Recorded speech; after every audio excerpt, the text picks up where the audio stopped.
இந்திய அரசின் அமுத பெருவிழா, இந்திய அரசின் விக்யான் பிரசார் அறிவியல் பலகை, தமிழ்நாடு அரசு தொழில்நுட்ப மையம் மற்றும் காஞ்சிபுரம் ஸ்ருதி சமுதாய வானொலி நிலையம் இணைந்து வழங்கும் அறிவியல் பலகை நிகழ்ச்சி. அறிவியல் பலகையின் மூத்த ஒருங்கிணைப்பாளர்கள், சமுதாய வானொலியின் வழிகாட்டி டாக்டர் ஆர் ஸ்ரீதர் ஐயா அவர்கள், மதிப்பிற்குரிய பி ஸ்ரீகுமார் ஐயா அவர்கள் மற்றும் மதிப்பிற்குரிய டிவிவி வெங்கடேஸ்வரன் ஐயா அவர்கள்.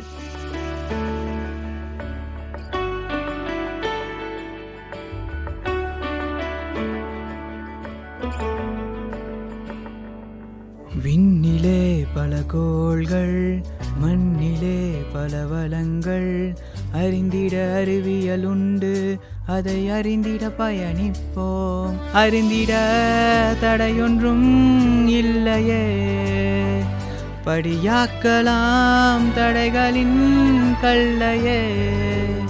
அறிவியல் அறிந்திட, அறிவியல் அறிந்திட, அறிவியல் அறிந்திட, அறிவியல் அறிந்திட.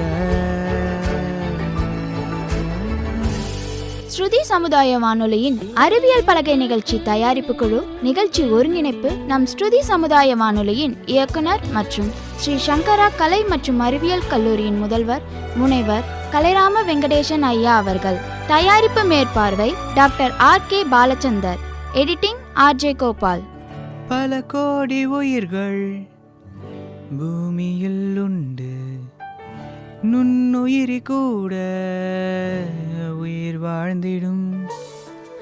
நீரின்றி உலகில் உயிர் வாழ்வதில்லை, இலை கூட இங்கு வீணாவதில்லை. உயிர் வாழ்ந்திட தடையொன்றும் இல்லையே, படியாக்கலாம் தடைகளின் கல்லையே. அறிவியல் அறிந்திட, அறிவியல் அறிந்திட, அறிவியல் அறிந்திட, அறிவியல் அறிந்திட.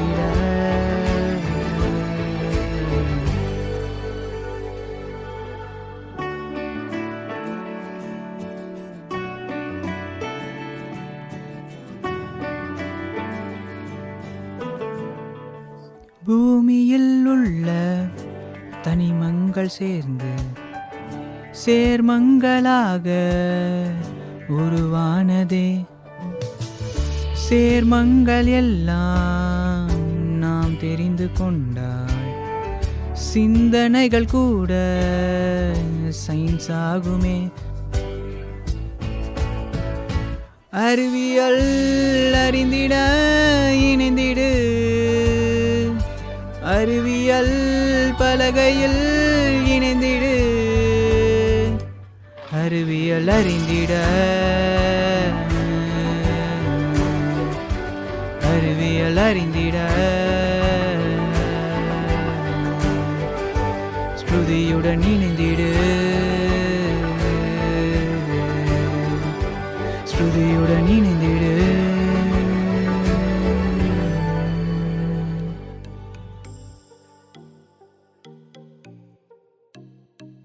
நீங்க கேட்டுட்டு இருக்கிறது ஸ்ருதி 90.8 சமுதாய வானொலி. இது காற்றிலே வரும் காஞ்சியின் குரல்.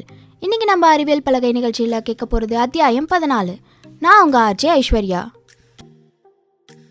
இன்னைக்கு நம்ம அறிவியல் பலகை நிகழ்ச்சியில மீண்டும் பள்ளிக்கு போகலாம் செக்மெண்ட்டை கேட்கலாம் வாங்க. மீண்டும் பள்ளிக்கு போகலாம்,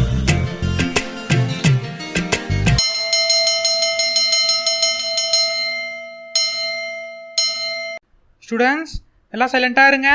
நம்ம இன்னைக்கு எங்கே வந்திருக்கோம் தெரியுமா? எஸ் சார், ஸ்ரீஹரிகோட்டை வந்திருக்கோம் சார். சூப்பர், கரெக்டாக சொன்னீங்க. இவங்க தான் ஆர்த்தி. இவங்க இங்கே இருக்கிற எல்லா எக்யூப்மெண்ட்ஸுமே இன்றைக்கி நம்மளுக்கு எக்ஸ்பிளைன் பண்ண போகிறாங்க. உங்களுக்கு எந்த டவுட் இருந்தாலும் இவங்ககிட்ட இங்கே கேளுங்க.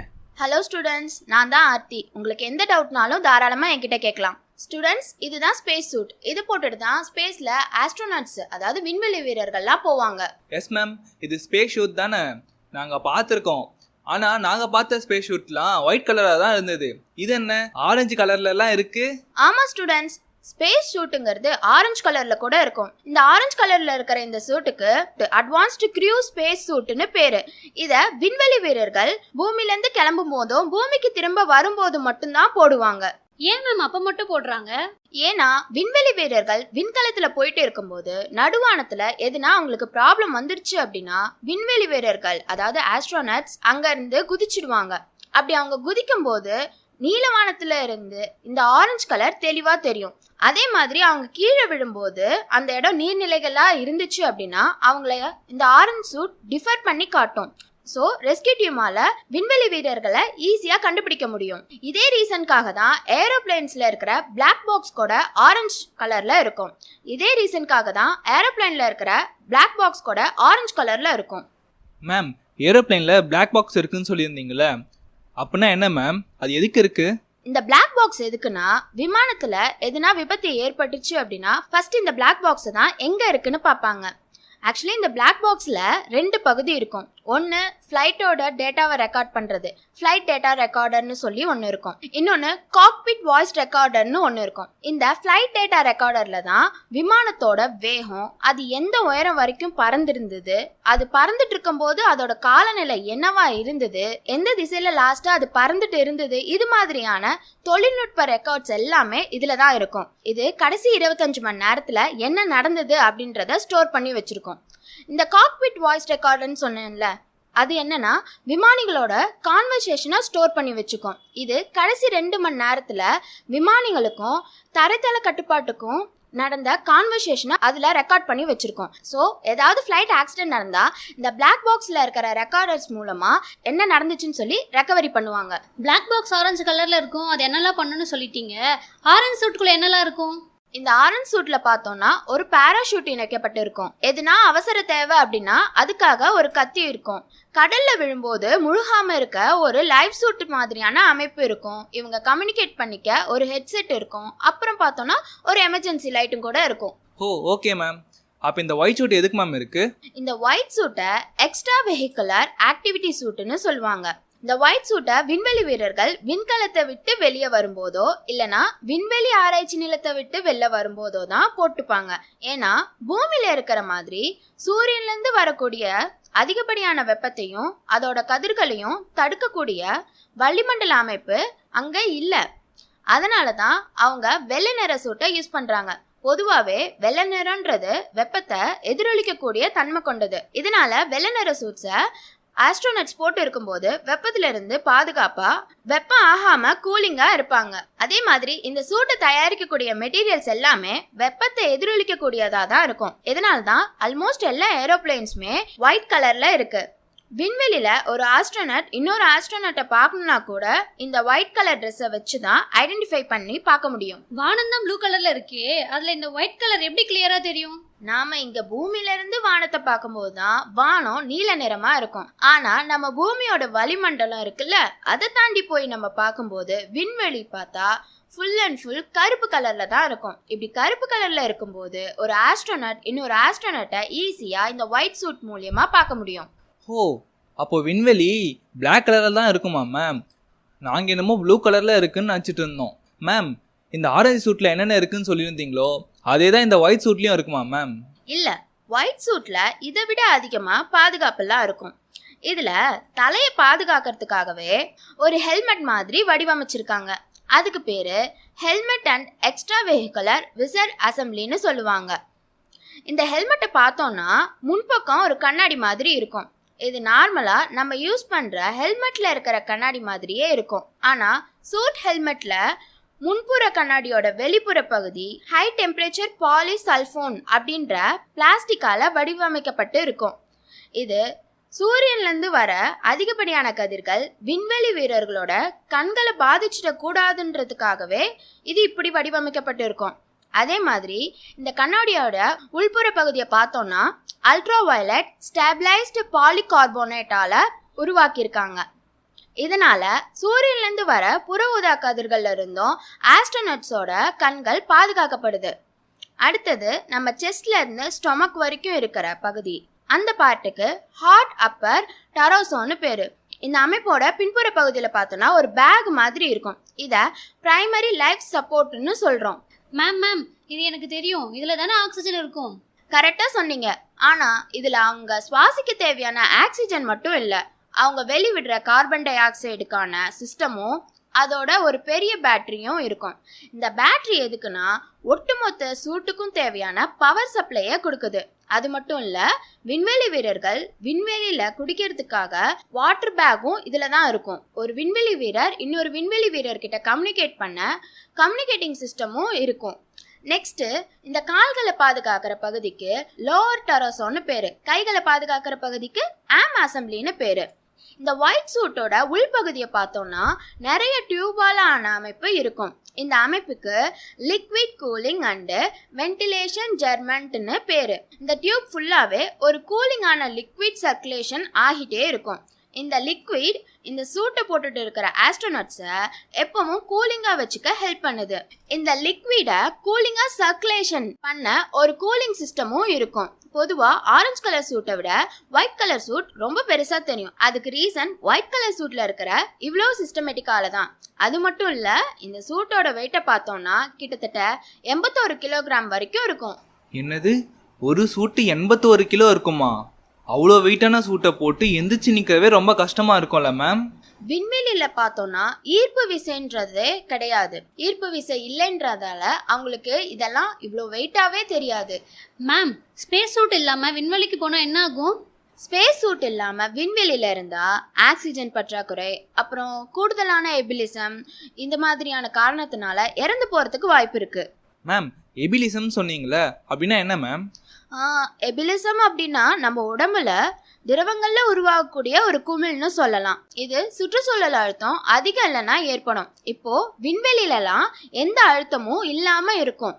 அதனால மனிதர்களோட உடல்நிலையில இருக்கக்கூடிய வெப்பமானது கம்மியான வெப்பநிலைக்கு போயிடும். இதனால உடம்புல இருக்கிற எல்லா குழாய்களுமே ஒரு குமிழ் உருவாகும். இதனால தான் ஸ்பேஸ் சூட் இல்லாம போனா நம்ம உடம்பு நார்மலா இருக்கிறத விட 2 மடங்கு வீங்கி போயிடும். 2 மடங்கா பெருசாயிடுமா? பெருசானா வெடிச்சிடுமா மேம்? பெருசா வீங்கினா வெடிச்சிடும்லாம் கிடையாது. நம்ம உடல்ல இருக்கிற தோள்கள்லாம் பார்த்தா நல்லா நீண்டு தான் இருக்கும். ஸோ வீங்கும் போது உடல்களில் பயங்கரமாக வலி தான் ஏற்படும். அப்புறம் இந்த குமிழ்கள்லாம் இருக்குல்ல, இது என்ன பண்ணுனா ரத்த கொதிப்பை நிறுத்திடும். அதனால ரத்த நாளங்களில் ரத்த ஓட்டம் இல்லாமல் நம்ம இறந்துடுவோம். ஆக்சிஜன் இல்லாமல் எவ்வளோ மணி நேரம் உயிர் வாழ முடியும் மேம்?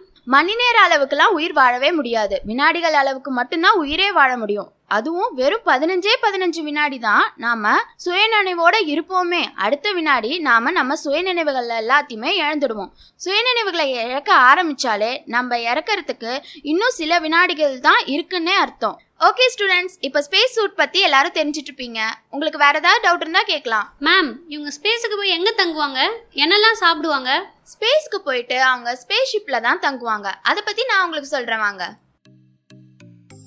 இப்போ நம்ம ஸ்பேஸ் சூட் பற்றி நல்லாவே தெரிஞ்சுக்கிட்டோம். ஸ்பேஸ் சூட் ஏன் 2 கலரில் இருக்குது, அதில் என்னெல்லாம் இருக்குது அப்படின்றத பற்றி நம்ம தெரிஞ்சுக்கிட்டோம். இப்போ நம்ம டேட்டு போட்டதுக்கப்புறம் பிளட் தரலாமா தரக்கூடாதா அப்படின்றத 4 அறிவியல் செக்மெண்ட்டில் கேட்டு தெரிஞ்சுக்கலாம் வாங்க.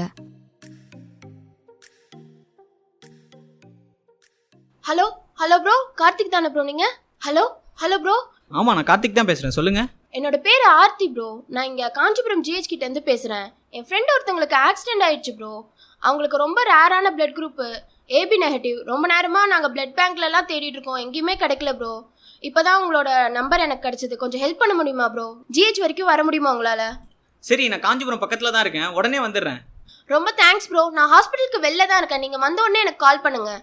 சரி, ஓகே, நான் வந்துட்டு உங்களுக்கு கால் பண்ணுறேன். ஹலோ ஆர்த்தியா, நான் ஜிஹெச் கிட்ட வந்துட்டேன். நீங்கள் எங்கே இருக்கீங்க? ப்ரோ, நான் இங்கே பிளட் பேங்க் பக்கத்தில் தான் இருக்கேன், நீங்கள் நேராக வந்துடுங்க ப்ரோங்க. ஓகே, வந்துடுறேன். நீங்கள் தான் ஆர்த்தியா? ஆமாம் ப்ரோ, நீங்கள் தானே கார்த்திக்? வாங்க ப்ரோ. சிஸ்டர், இவங்க தான் வந்து பிளட் கொடுக்க வந்திருக்காங்க. என்னம்மா இவ்வளோ லேட்டாக வரீங்க? இவர் தான் பிளட் கொடுக்க வந்திருக்காரா? உங்கள் பிளட் குரூப் என்ன? AB negative ma'am. நீங்கள் இதுக்கு முன்னாடி பிளட் கொடுத்துருக்கீங்களா? இதுக்கு முன்னாடி 4 வாட்டி கொடுத்துருக்கேன் மேம். பிளட் கொடுத்த அப்புறம் உங்களுக்கு வாமிட்டிங் சென்சேஷன், அலர்ஜி இல்லை ஃபிக்ஸ் அது மாதிரி ஏதாச்சும் வந்திருக்கா? லாஸ்ட்டு 24 ஹவர்ஸில் ஆல்கஹால் ஏதாச்சும் கன்சியூம் பண்ணியிருக்கீங்களா சார்? லாஸ்ட்டாக எப்போ பிளட் கொடுத்தீங்க? இல்லை மேம், எனக்கு ட்ரிங்க் பண்ணுற பழக்கமே இல்லை. அதுவும் இல்லாமல் எனக்கு பிளட் கொடுத்ததுக்கப்புறம் அது மாதிரி அலர்ஜிஸும் எதுவும் வந்தது கிடையாது. நான் 6 மந்த்துக்கு முன்னாடி தான் மேம் பிளட் கொடுத்தேன். அது என்ன கையில்? Date ma'am. அது டேட்டு போட்டு எவ்வளோ நாள் ஆச்சு? நான் இதை போட்டு ஒரு 1 இயருக்கு மேலே ஆகுது மேம். ஓகே, இந்த ஃபார்மை ஃபில் பண்ணிட்டு உள்ளே போயிட்டு பிளட் கொடுங்க. சிஸ்டர் ஒரு நிமிஷம். அவங்க கிட்ட டாட்டூ பற்றிலாம் கேட்டீங்க. டாட்டூ போட்டிருந்தா பிளட் கொடுக்கக்கூடாதா? டாட்டு போட்டால் பிளட் கொடுக்கக்கூடாதுன்னெலாம் இல்லைம்மா. ஒரு ஹாஸ்பிட்டலில் ஒரு மாதிரி. ஒரு சில ஹாஸ்பிட்டலில் 6 மந்த்லேருந்து 1 இயர் வரைக்கும் கொடுக்கக்கூடாதுன்னு சொல்லுவாங்க. ஆனால் இந்த ஹாஸ்பிட்டலில் 6 மந்த்லேயே கொடுக்கலாம். அதனால தான் கேட்டேன். சிஸ்டர், அது வெறும் நார்மல் டாட்டூ தானே, அதுக்கு எதுக்கு 6 மந்த்ஸ் வரைக்கும் பிளட் கொடுக்கக்கூடாதுன்னு சொல்கிறாங்க? என்னம்மா நீ சாதாரண டாட்டு தானே சொல்லிட்ட. ஃபஸ்ட்டு டாட்டை எப்படி போடுறாங்கன்னு தெரிஞ்சுக்கோங்க. டாட்டுங்கிறது நம்ம ஸ்கின்னோட டெர்மிஸ்ன்ற லேயரில் போடுவாங்க. அதாவது நம்ம ஸ்கின்னோட செகண்ட் லேயர். டாட்டோ எப்படி போடுவாங்கன்னா, நீடில் மை எடுத்து நம்ம ஸ்கின்ல இன்ஜெக்ட் பண்ணுவாங்க. அங்கே இருக்கிற செல்ஸ் எல்லாம் அந்த மையை பிடிச்சி வச்சுக்கும். இப்படி தான் அது நம்மளுக்கு டாட்டூ மாதிரி தெரியுது. சிஸ்டர், டாட்டூ வந்து ஸ்கின்னோட செகண்ட் லேயரில் இருக்கிற செல் தான் அப்சர்வ் பண்ணிக்குதுன்னு சொல்கிறீங்க. அப்படி பார்த்தாலுமே அது நார்மல் டாட்டூ மாதிரி தான் இருக்குது. அது பிளட்டோட எந்த கனெக்டிவிட்டியும் ஆகலை. அப்படி இருந்தும் ஏன் 6 மந்த்ஸ் வரைக்கும் பிளட் கொடுக்கக்கூடாது? என்னதான் ஸ்கின்னோட செகண்ட் லேயரில் டாட்டூ போட்டிருந்தாலும் நார்மலாக நம்ம பாடியில் அடிபட்டா எப்படி நம்ம பாடி ரியாக்ட் ஆகுமோ அதே மாதிரி தான் இப்போவும் ரியாக்ட் ஆகும். உதாரணத்துக்கு நீங்கள் கீழே விழுந்து எங்கேயாச்சும் தேய்ச்சிக்கிட்டிங்கன்னா அதை ஹீல் பண்ணுறதுக்காக நம்ம பாடியில் அதிகப்படியான இம்யூனிட்டி பவர் உருவாகும். அதே மாதிரி தான் இந்த டாட்டூவை ஹீல் பண்ணுறதுக்காக நம்ம பாடியில் அதிகப்படியான இம்யூனிட்டி பவர் உருவாகும். இப்படி தான் டாட்டூ வந்து நம்ம பிளட்டோட டைரெக்டாக கனெக்ட் ஆகுது. ஓகே சிஸ்டர், அப்படி டாட்டூ டைரக்டா பிளட்டோட கனெக்ட் ஆனாலுமே என்ன ப்ராப்ளம் வரப்போகுது? இது நார்மல் டாட்டூ தானே? அது ஒன்றும் இல்லைம்மா. 10-15 வருஷம் முன்னாடிலாம் ஒழுங்காக ஸ்டெர்லைஸ் பண்ணாத நீடில்ஸையும் தரமில்லாத மையையும் பயன்படுத்தினாங்க. அதனால தான் அப்போல்லாம் டாட்டூவை குத்துனா ரத்தமே கொடுக்கக்கூடாதுன்னு சொல்லுவாங்க. ஆனால் இப்போல்லாம் அப்படி கிடையாது. தரமான சர்டிஃபைடான டாட்டூ ஆர்டிஸ்ட்டும் அது இல்லாமல் நம்ம முன்னாடி தான் அந்த நீடில் பிரித்து அதோட எக்ஸ்பிரி டேட் எல்லாம் நம்மள்ட்ட காமிச்சிட்டு தான் நம்மளுக்கு டாட்டூவே போடுறாங்க. தரமான மையை தான் பயன்படுத்துகிறாங்க. அதனால டாட்டூ போட்டு 3 மாதம் 6 மாதம் இல்லை 1 வருஷம் கழித்து நம்ம ரத்தம் கொடுக்கலாம். நம்ம டாட்டூ போடுறதுக்கு முன்னாடி அந்த நீடிலோட எக்ஸ்பிரி டேட்டு, அந்த நீடில் புதுசு தானா அப்படின்றது எல்லாமே செக் பண்ணிக்கிட்டு டாட்டூ போடுறது ரொம்பவே நல்லது. ஓ, இதில் இவ்வளோ விஷயம் இருக்கா சிஸ்டர்? அதனால தான் அவங்க கிட்ட டாட்டூ பற்றி கேட்டிங்களா? அது மட்டும் இல்லைம்மா, ஒரு ஹெல்தியான பர்சன் சர்டிஃபைடு டாட்டூ ஆர்டிஸ்ட் கிட்ட டாட்டூ போட்டுருந்தா 12 ஹவர்ஸ்லேயே கூட அவங்க பிளட் கொடுக்கலாம். இருந்தாலும் டாட்டூ போட்ட காயம் ஆறுற வரைக்கும் 3 மாதத்துலேருந்து 6 மாதம் வரைக்கும் பிளட் கொடுக்காம இருக்கிறது நல்லது. பிளட் கொடுக்க வரவங்க டாட்டூ போட்டிருந்தாலும் போடாமல் இருந்தாலுமே அவங்களோட பிளட் சாம்பிள்ஸை நாங்கள் டெஸ்ட் பண்ணுவோம். அப்படி டெஸ்ட் பண்ணும்போது அவங்களுக்கு ஏதாச்சும் நோய் இருந்துச்சுன்னா நாங்கள் அவங்களுக்கு இன்ஃபார்ம் பண்ணுவோம். எந்த நோய் இல்லைனா மட்டும்தான் அந்த பிளட்டை நாங்கள் மற்றவங்களுக்கு யூஸ் பண்ணுவோம். டாட்டூ போட்டவங்க பிளட் கொடுக்கறதுல இவ்வளோ விஷயம் இருக்குன்றது நான் இப்போ தான் சிஸ்டர் தெரிஞ்சுக்கிட்டேனே. டாட்டூ போட்டதுக்கப்புறம் எப்போ பிளட் கொடுக்கலாம், அதுக்கான ப்ரொசீஜர் என்ன அப்படின்றது எல்லாமே நம்ம தெரிஞ்சுக்கிட்டோம். இன்னும் பல கிராமங்களில் பார்த்தோன்னா காலையில் பழைய சோறு தான் சாப்பிட்றாங்க.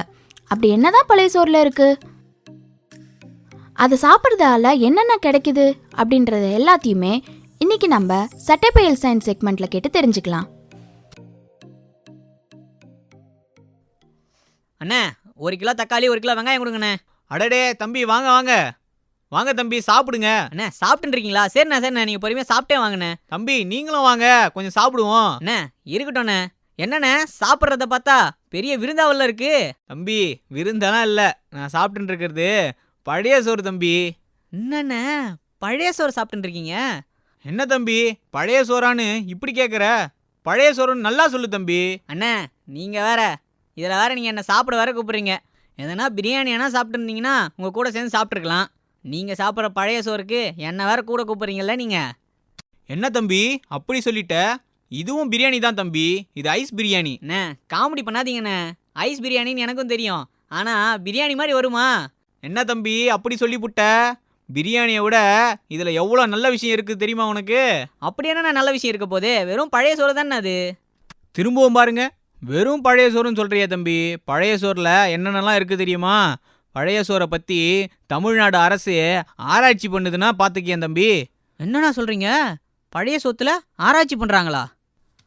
ஆமாம் தம்பி, நம்ம தமிழ்நாடு கவர்மெண்ட்டு மட்டும் இல்லை, அமெரிக்காவில் 2017 அமெரிக்கன் நியூட்ரிஷன் அசோசியேஷன்றவங்க நம்மளுடைய பழைய சோத்தை ஆராய்ச்சி பண்ணி அதில் இருக்கக்கூடிய நன்மைகள்லாம் பட்டியலிட்டு சொல்லியிருக்காங்கடா தம்பி. என்னண்ணா சொல்கிறீங்க? பட்டியலிடுற அளவுக்கு அவ்வளோ நன்மைகளாக இருக்குது இதில்? ஆமாம் தம்பி, அது மட்டும் இல்லாமல் நம்மளுடைய பழைய சோத்தை பெரிய பெரிய 5 ஸ்டார் ஹோட்டலில் கூட மெனு கார்ட்லேயே ஆட் பண்ணியிருக்காங்கன்னா பார்த்துக்கிங்க. அண்ணே என்னண்ணா சொல்கிறீங்க? எனக்கு தலையே சுற்றுது. பழைய சொத்தை மெனு கார்டில் ஆட் பண்ணியிருக்காங்களா? அதுவும் 5 ஸ்டார் ஹோட்டல்லையா? ஆமாம் தம்பி, நம்ம பழைய சொத்துல என்னென்ன நன்மைகள் இருக்குன்னு சொல்கிறேன், கேட்டு தெரிஞ்சுக்கிறியா? அதுக்கு என்னண்ணே சொல்லுங்கண்ணே கேட்போம். இன்ஃப்ளமேட்ரி பவுல் டிசீஸ்ன்னு சொல்லுவாங்கடா தம்பி. அதாவது ஐபிடின்னு சொல்லுவாங்க. இந்த நோயெலாம் 10 வருஷத்துக்கு முன்னாடி ஏதோ பேர் தெரியாத நோயாக தான்டா தம்பி இருந்தது. ஆனால் இப்போது நம்ம சென்னையிலேயே இது 10 மடங்கு அதிகமாகிடுச்சுடா தம்பி. ஏன் இந்திய அளவில் பார்த்தனா 1,00,000 பேருக்கு 45 பேருக்கு இந்த நோய் இருக்காண்டா தம்பி. இந்த நோய்க்கான மருந்தா டாக்டருங்களே எதை சொல்கிறாங்க தெரியுமா உனக்கு? நம்மளுடைய பழைய சோத்தை பற்றி தான் சொல்கிறாங்க.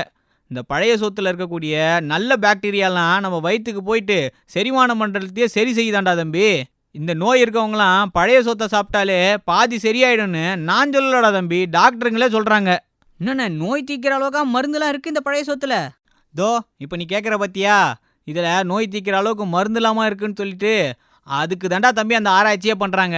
என்ன தான் டாக்டருங்களாம் இதை சாப்பிட்டா சரியாகுதுன்னு சொன்னாலும் அதை ஆராய்ச்சி பண்ணி அறிவியல் பூர்வமாக சொல்லலாம்டா. அதனால தான் தமிழ்நாடு அரசு இதுக்குன்னு நிதி ஒதுக்கி ஆராய்ச்சிலாம் பண்ணிட்டு இருக்காங்க. ஓ, அதனால தான் ஆராய்ச்சி பண்ணுறாங்களாண்ணா. ரைட்ண்ணா. புதுசாக நிறைய நோய் வந்துகிட்டே இருக்குண்ணா. என்னதான் பண்ணுறதுனே தெரியல. எல்லா நோய்க்கும் எதுடா தம்பி மருந்து? உணவு தாண்டா தம்பி மருந்து. தம்பி நம்மளுடைய இந்த பழைய சொத்தெல்லாம் நம்மளுடைய சாப்பாடுலேருந்து அவ்வளோ சீக்கிரம்லாம் தூக்கிட முடியாதா தம்பி. நம்ம முன்னாடிலாம் என்ன சாப்பிட்டு இருந்தோம்? சிறுதானியம், கம்பு, தினை, கேழ்வரகு இது மாதிரி தான்டா தம்பி சாப்பிட்டு இருந்தோம். அதை சுட சுட சாப்பிடும் போதை விட அதை நொதிக்க வச்சு அடுத்த நாள் சாப்பிடுவோம் பார்த்தல, அதில் தான் நம்மளுக்கு அதிகமான ஊட்டச்சத்தே கிடைக்கும்டா தம்பி. அதே மாதிரி தான் இந்த பழைய சோறும். அது எப்படிண்ணே நம்ம பழைய சொத்தை சாப்பிடும் போதும் இது மாதிரி கிணை இதெல்லாம் வந்து நொதிக்க வச்சு சாப்பிடும் போதும் நல்லது கிடைக்குது? அது ஒன்றும் இல்லடா தம்பி. பொதுவாகவே இந்த தானியங்க அப்புறம் நம்ம சாப்பிட்ற இந்த அரிசி இது எல்லாத்துலேயுமே நார் சத்து அதிகம்டா தம்பி. இந்த நார் சத்து அதிகமாக இருக்கக்கூடிய உணவு எல்லாத்தையும் நம்ம நொதிக்க வைக்கும்போது அதில் vitamin B12, B6, potassium, iron இது மாதிரி எக்கச்சக்கமான விட்டமின்ஸு நம்ம உடம்புக்கு இந்த சாப்பிடும்போது கிடைக்கும்டா தம்பி. அதுதான் இந்த நொதித்தலில் நடக்குது. இந்த நொதித்தலில் நன்மை தரக்கூடிய பாக்டீரியா தான் இது எல்லாத்தையும் நம்மளுக்கு பல்கி பெருக வச்சு அந்த சாப்பாடையே இது மாதிரி அமிர்தம் மாதிரி ஆக்கிடுறா தம்பி. ஓ, பழைய சோத்துல விட்டமின் B12, B6லாம் இருக்காண்ணா? ஆமாண்டா தம்பி. இதுவே நம்ம அந்த சிறுதானியத்து கூடலாம் நம்மளுடைய இந்த சாப்பாடை கம்பேர் பண்ணனா நார் சத்து மட்டும் கொஞ்சம் கம்மி. மற்றபடி மீதி எல்லா சத்தும் நம்மளுக்கு கிடைக்கும்டா தம்பி. அதனால் பழைய சொத்தை சாப்பிட்றதுல எந்த விதமான தப்பும் இல்லை. எப்போ வேணாலும் பழைய சொத்தை சாப்பிட்லாம். அது மட்டும் இல்லாமல் ப்ரோபயாட்டிக்ஸ்ன்னு சொல்லக்கூடிய நம்ம உடம்புக்கு தேவையான நன்மை தரக்கூடிய பாக்டீரியாஸு இந்த பழைய சொத்தில் ரொம்ப அதிகம்டா தம்பி. அதனால் எப்போ வேணாலும் நீ இதை சாப்பிட்லாம். அண்ணே நீங்கள் வேற பழைய சொத்தை சாப்பிட்டா தான் சளி பிடிக்கும்னு எங்கள் அம்மாலாம் பழைய சொத்தே தரமாட்டாங்கண்ணா எனக்கு. அடட, இது என்னடா காமெடி? பழைய சொத்தை சாப்பிட்டா ஏன்பா சளி பிடிக்க போகுது? இது சுத்த போயிடா தம்பி. அப்படிலாம் கிடையாது. பழைய சொத்தை எப்போ வேணாலும் சாப்பிட்லாம். இந்த ஆஸ்துமா மூச்சரைப்பு இருக்கவங்க மட்டும் பனிகாலத்தில் இதை சாப்பிடக்கூடாதுன்னு சொல்லி டாக்டருங்க சொல்கிறாங்க. அதை மட்டும் தவிர்த்துக்கிட்டாலே போதுண்டா தம்பி. மற்ற நேரத்தில் நீலாம் சின்ன பிள்ளைங்க இது மாதிரி இருக்கவங்களாம் எப்போ வேணாலும் சாப்பிட்லாம்டா தம்பி. ஒன்றுமே ஆகாது. அவ்வளோ நல்லது இந்த பழைய சோறு. உதாரணத்துக்கு ஒரு 100 கிராம் சோறு எடுத்துக்கேன். அதாவது சுட சுட வச்ச சோறு 100 கிராம் எடுத்துக்க. அந்த 100 கிராமில் வெறும் 3.5 மில்லிகிராம் தான்டா தம்பி ஊட்டச்சத்து இருக்கும். அதுவே நீ அதை 12 மணி நேரம் நொதிக்க வச்சுட்டு அதுக்கப்புறம் அதை சாப்பிட்டனா உனக்கு 73 மில்லிகிராம் ஊட்டச்சத்து கிடைக்கணா தம்பி. இதனால் குடலில் இருக்கக்கூடிய அல்சரு, வயிற்று வலி இது மாதிரி எந்த பிரச்சனையாக இருந்தாலும் இந்த பழைய சோத்தை தின்னாலே போதுண்டா தம்பி. உனக்கு எல்லா பிரச்சனையும் இந்த பழைய சோறே தீர்த்து வச்சிருன்னு நான் சொல்லலை, டாக்டருங்களே சொல்கிறாங்கடா தம்பி. அதனால் இதுக்கப்புறம் பழைய சோத்தை பார்த்தா பழைய சோறு தானே அப்படிலாம் சொல்லிடாத தம்பி. பழைய சோத்தில் இவ்வளோ விஷயம் இருக்குது. அடுத்த தடவை பழைய சோறு சாப்பிட்ற வாய்ப்பு கிடச்சிதுன்னா அதில் இருக்க விஷயத்தெல்லாம் தெரிஞ்சுக்கிட்டு உன் கூட இருக்கவங்களுக்கும் பழைய சோத்தை பற்றி சொல்லி அவங்களையும் சாப்பிட விடா தம்பி. கண்டிப்பாண்ணா, இவ்வளோ விஷயம் இருக்குது, இதை பற்றி நான் சொல்லாமல் இருப்பேனா? முதல்ல போயிட்டு எங்கள் வீட்டில் சொல்கிறேன். சரி, பேச்சுக்கிட்டே இருந்ததில் சாப்பிட்டே முடிச்சிட்டேன். சரி, தம்பிக்கு என்ன வேணும்? ஆமாண்ணே, வந்த விஷயத்தையே மறந்துட்டேன். எனக்கு 1 கிலோ வெங்காயம் 1 கிலோ தக்காளி கொடுங்கண்ணே. தம்பிக்கு இல்லாததா? போட்டுட்டேன்டா தம்பி. அடடா, பழைய சோறில் எவ்வளோ விஷயம் இருக்குது பாருங்களேன். பழைய சோறில் இருக்கிற எல்லா நன்மைகள் பற்றியும் நம்ம தெரிஞ்சுக்கிட்டோம். இதோட இந்த அறிவியல் பலகை நிகழ்ச்சி முடிவடைகிறது. இதே மாதிரியான வேறொரு நிகழ்ச்சியில் சந்திக்கும் வரை உங்களிடமிருந்து விடைபெறுவது நான் உங்கள் RJ ஐஸ்வர்யா. இன்றைய அறிவியல் பலகை நிகழ்ச்சியை அமைத்து வழங்கியவர்கள் RJ Aishwarya, RJ Gopal, RJ Hariharan, RJ Hema மற்றும் RJ சரண்யா.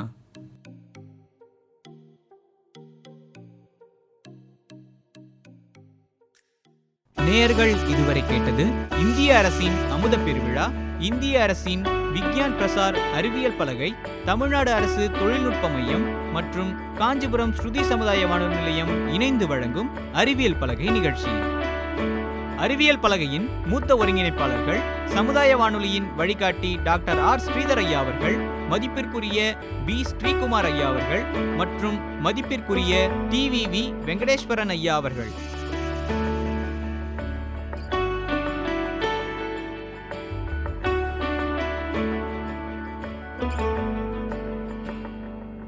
விண்ணிலே பல கோள்கள், மண்ணிலே பல வளங்கள், அறிந்திட அறிவியல் உண்டு, அதை அறிந்திட பயணிப்போம். அறிந்திட தடையொன்றும் இல்லையே, படியாக்கலாம் தடைகளின் கல்லையே.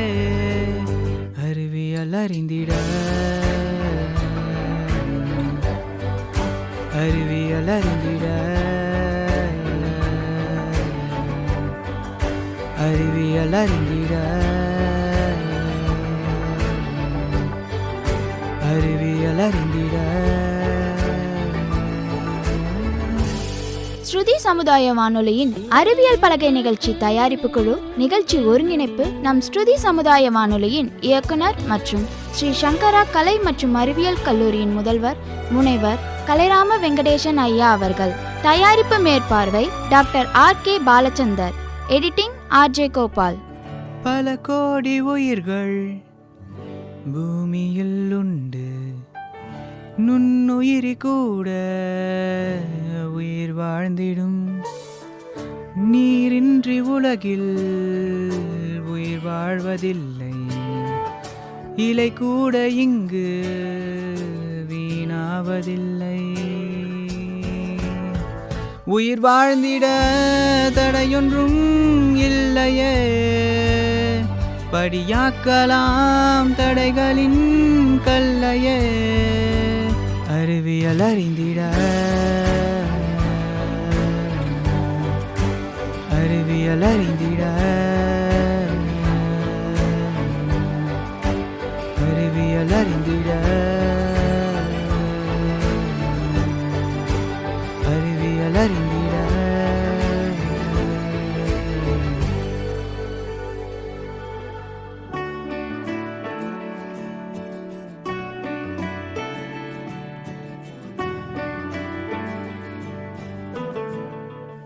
பூமியில் உள்ள தனிமங்கள் சேர்ந்து சேர்மங்களாக உருவானதே.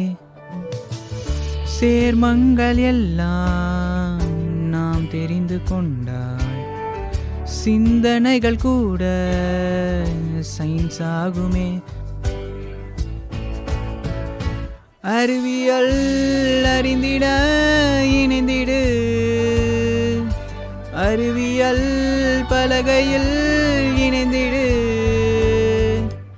அறிவியல் அறிந்திட, அறிவியல் அறிந்திட. ஸ்ருதியுடன் இணை